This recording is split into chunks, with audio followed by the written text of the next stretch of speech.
Era março de 1857, numa aldeia do interior do Piemonte, na Itália. Um menino de 15 anos estava deitado numa cama estreita, com febre alta e os pulmões destruídos pela tuberculose. O médico que o atendia dizia que ele melhoraria. Os pais acreditavam no médico, mas o menino sabia a verdade. Ele pediu ao pai que chamasse o pároco, recebeu a confissão, recebeu a comunhão, pediu a unção dos enfermos. Depois, com uma calma que desconcertava todos que estavam no quarto, pediu ao pai que lesse em voz alta as orações para uma boa morte. O pai obedeceu com a voz tremendo. O menino dormiu um pouco. Depois abriu os olhos, olhou para o pai e disse as últimas palavras da sua vida: "Adeus, pai. Que coisa linda que eu estou vendo." E morreu. Tinha 15 anos, 3 meses e 7 dias. Menos de 100 anos depois, o Papa Pio XII o declararia santo, o santo canonizado mais jovem da história da Igreja, que não precisou ser mártir para isso. Apenas deixou um legado com o que fez em vida. Um menino que simplesmente decidiu, aos 7 anos, que preferia morrer a pecar. E cumpriu essa promessa até o último segundo. Esta é a história de Domingos Sávio. E ela vai mostrar que a eternidade começa nas pequenas decisões que ninguém vê. Domingos nasceu em 2 de abril de 1842, no pequeno vilarejo de Riva, próximo a Castelnuovo d'Asti, no norte da Itália. Seu pai, Carlos, era ferreiro. Sua mãe, Brígida, era costureira. A família era pobre de dinheiro, rica de fé. Desde cedo, algo naquele menino chamava a atenção. Não era talento para a música ou para os esportes. Era uma seriedade diante das coisas de Deus que parecia não combinar com a idade que ele tinha. Quando tinha apenas 5 anos, um hóspede inesperado sentou-se à mesa da família sem fazer o sinal da cruz antes de comer. Domingos foi para o seu quarto. Depois, quando seu pai o chamou para explicar o que havia acontecido, o menino respondeu com simplicidade: "Aquele homem não é cristão. Não consigo comer ao lado de quem não reconhece Deus." O pai não brigou com ele. Apenas disse que a missão do cristão era ajudar os outros, não se afastar deles. Domingos ouviu, aprendeu e guardou aquilo dentro de si. Aos 7 anos, fez a primeira comunhão, uma idade incomum para a época, quando a maioria das crianças aguardava até os 10 ou 12 anos. O pároco, impressionado com o preparo espiritual daquele menino, abriu uma exceção. E Domingos, na véspera do grande dia, escreveu num caderninho os propósitos que guiariam sua vida: confessar-se com frequência, receber a comunhão sempre que o confessor permitisse, santificar os dias de festa, guardar o domingo e os dias santos como dias de Deus, não de distração. E a última linha, a linha que Dom Bosco mais tarde chamaria de o resumo de uma vida inteira em poucas palavras: a morte antes que pecar. Era a sinceridade de um menino que fez um pacto em silêncio com Deus, numa tarde de dezembro. Era um menino de 7 anos que entendeu, antes que muitos adultos entenderiam, que a vida tem um preço e que ele estava disposto a pagá-lo. Mas a história de Domingos Sávio não foi escrita sozinha. Para compreendê-la, é preciso conhecer o homem que se tornaria seu guia espiritual e que enxergaria naquele menino o que o mundo ainda não havia visto. Dom Bosco era um padre do Piemonte que havia dedicado sua vida a recolher jovens das ruas de Turim, crianças pobres, sem família, sem futuro. Ele os acolhia no oratório de Valdocco, ensinava um ofício, alfabetizava, formava cristãos. Em 1854, sua fama já havia chegado às aldeias do interior. Foi o pai de Domingos quem o levou até Dom Bosco. Carlos Sávio sabia que o filho tinha algo diferente. Um ardor espiritual que precisava de direção, de um mestre à altura. Apresentou o menino de 12 anos ao padre e saiu. Dom Bosco olhou para aquele rapaz miúdo de olhos vivos e fez o que sempre fazia. Deu-lhe uma lição de latim para aprender até o dia seguinte. Um teste, uma forma de medir não só a inteligência, mas a força de vontade daquele menino. No dia seguinte, Domingos voltou com a lição inteiramente decorada. Dom Bosco ficou impressionado. Os dois conversaram por um longo tempo. E antes de o pai ser chamado de volta, Domingos olhou para o padre e disse: "O senhor acha que posso ser santo?" Dom Bosco respondeu que sim e completou: "Parece-me que temos aqui um belo tecido bom para fazer uma veste digna do Senhor." Domingos sorriu e disse: "Então, se eu sou o tecido, o Senhor seja o alfaiate. Me leve para Turim e faça de mim um belo traje para o Senhor." Dom Bosco levou-o ao oratório. Ali, entre mais de 100 jovens de origens diversas, Domingos Sávio não se destacou por ser o mais estudioso, nem o mais obediente, nem o mais piedoso. Embora fosse tudo isso, ele se destacou por uma coisa diferente: a alegria. Uma alegria que não era superficial, não era forçada. Era o tipo de alegria que nasce de quem escolheu deliberadamente estar onde está e ser o que é. A santidade não consiste em ficar triste, ele dizia aos colegas. Consiste em estar sempre alegre. Mas aquela alegria tinha raízes profundas. E houve momentos em que essas raízes foram testadas. Certo dia, 2 colegas do oratório desentenderam-se gravemente. A situação escalou ao ponto de os 2 combinarem um confronto numa rua próxima, com pedras. Domingos soube. Foi até o local antes dos 2. Quando chegaram, encontraram o menino parado entre eles com um crucifixo erguido na mão e ouviram a pergunta que jamais esqueceriam: "Antes de atirar a primeira pedra um no outro, atirem em mim." Os 2 se olharam, abaixaram as pedras e foram embora. Em outra ocasião, Domingos foi acusado injustamente de ter enchido a estufa da sala de aula com neve e lixo, uma brincadeira feita por 2 colegas que temiam a expulsão e precisavam de um culpado. O padre responsável repreendeu Domingos publicamente, na frente de toda a turma.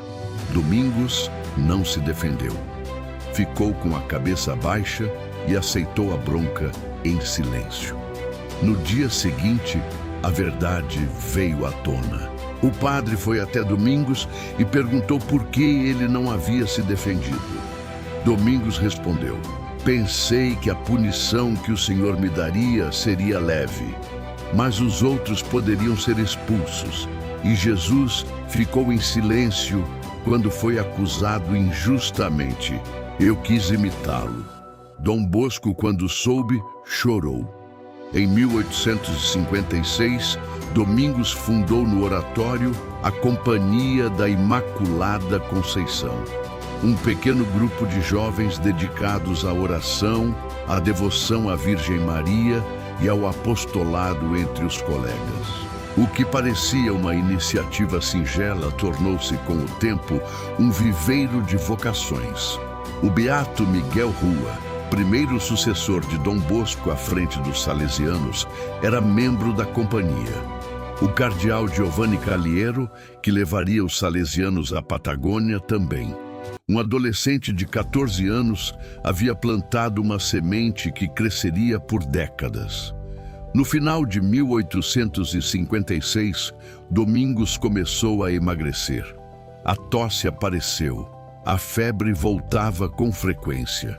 Dom Bosco observava com preocupação aquele menino que parecia queimar por dentro, não só pela doença, mas por uma chama interior que parecia consumir o que restava daquele corpo pequeno. Mamãe Margarida, a mãe de Dom Bosco, que vivia no oratório e cuidava dos jovens, um dia chamou o filho de lado e disse: João, você tem muitos rapazes bons aqui, mas nenhum supera a beleza de alma de Domingos Sávio. E descreveu o que via. O menino que ficava na igreja depois que todos saíam, que abria mão do recreio para visitar o Santíssimo Sacramento, que passava horas em oração com uma serenidade que ela só havia visto em pessoas muito velhas ou muito santas. No início de 1857, a tuberculose avançou sem piedade. Dom Bosco tomou a decisão mais difícil. Mandou Domingos de volta para a casa dos pais. O menino não queria ir. Não queria deixar o oratório, não queria deixar os colegas, não queria deixar o padre que havia se tornado seu pai espiritual. Mas obedeceu. Partiu de Turim num dia frio de fevereiro. Foi a última vez que viu Dom Bosco. Em casa, a doença avançou rapidamente. O médico foi chamado e, seguindo a prática da época, realizou sangramentos repetidos no braço do menino. Um procedimento que hoje sabemos que provavelmente acelerou sua morte. Domingos suportou cada intervenção sem nenhuma queixa. Em 9 de março de 1857, depois de receber todos os sacramentos, depois de pedir ao Pai que lesse as orações para uma boa morte, depois de dormir alguns minutos, Domingos Sávio abriu os olhos, olhou para o Pai e disse as últimas palavras da sua vida. Adeus, Pai. Que coisa linda que eu estou vendo. E morreu. O pai ficou olhando para o filho, sem entender se ele dormia ou se havia partido. Depois escreveu uma carta a Dom Bosco com a notícia. Dom Bosco recebeu a carta, leu-a em silêncio e chorou. Depois começou a escrever, porque sabia que aquela vida tão curta, tão ordinária nos fatos externos, tão cheia de Deus por dentro, precisava ser contada. A biografia que Dom Bosco escreveu sobre Domingos Sávio tornou-se um dos documentos mais lidos na história da espiritualidade salesiana. Dizia-se que o padre chorava toda vez que a relia. Domingos Sávio morreu com 15 anos. Não chegou a ser padre, não fundou uma congregação, não escreveu nenhum livro, não realizou nenhuma grande obra visível. E mesmo assim, quase 100 anos depois da sua morte, o Papa Pio XII, o mesmo pontífice que havia proclamado o dogma da Assunção de Maria, um dos momentos mais solenes do século XX, parou diante do mundo inteiro e o chamou de santo. Em 1950, o Papa Pio XII beatificou Domingos Sávio. 4 anos depois, em 12 de junho de 1954, o mesmo Papa o canonizou, tornando-o até hoje o santo canonizado mais jovem da história da Igreja Católica. Na cerimônia, Pio XII disse: desdobra-se nele com espanto as formas maravilhosas das inspirações da graça, uma adesão constante e sem reservas às coisas do céu. Para a beatificação, foi reconhecido o milagre de um jovem chamado Albano Sabatino, acometido de meningite e sepse, que foi curado inexplicavelmente após uma relíquia de Domingos ser colocada sob seu travesseiro. Para a canonização, outros 2 milagres foram verificados e aprovados pela Comissão Médica da Santa Sé. São Domingos. Sávio é hoje o padroeiro dos adolescentes, das mulheres grávidas, das crianças ainda não nascidas, das pessoas acusadas injustamente e dos cantores do coro da igreja. São patronatos que contam sozinhos uma vida inteira. O protetor dos que são injustiçados, dos que estão em situação vulnerável, dos que estão no começo de tudo. Suas relíquias repousam na Basílica de Nossa Senhora Auxiliadora, em Turim, perto das relíquias de Dom Bosco, mestre e discípulo separados em vida pela doença, reunidos para sempre na mesma basílica. E a frase que ele escreveu num caderninho aos 7 anos, "A morte antes que pecar", continua sendo repetida, estudada e admirada por milhões de pessoas em todo o mundo. Não como uma simples frase, como um testemunho, como a prova de que a santidade não exige uma vida longa e nem ser mártir. Exige uma decisão firme, simples, como a que Domingos Sávio tomou aos 7 anos e cumpriu até o último suspiro. Domingos Sávio não viveu mais do que 15 anos, mas em 15 anos ele fez algo que muitos de nós buscamos a vida inteira fazer. Ele decidiu quem era, decidiu o que amava e não abriu mão disso, nem por pressão, nem por medo, nem pela doença que o consumia. Há algo nessa história que vai além de qualquer explicação religiosa. É a simplicidade, a alegria, a ideia de que ser santo não é um projeto para pessoas extraordinárias, mas para pessoas que tomam decisões extraordinárias em situações absolutamente normais, que estão presentes no dia a dia de todos nós. Uma refeição em família, uma briga entre colegas, uma acusação injusta, um corpo que adoece. São esses os campos de batalha onde Domingos Sávio escolheu todos os dias agir com perseverança e de acordo com a sua fé.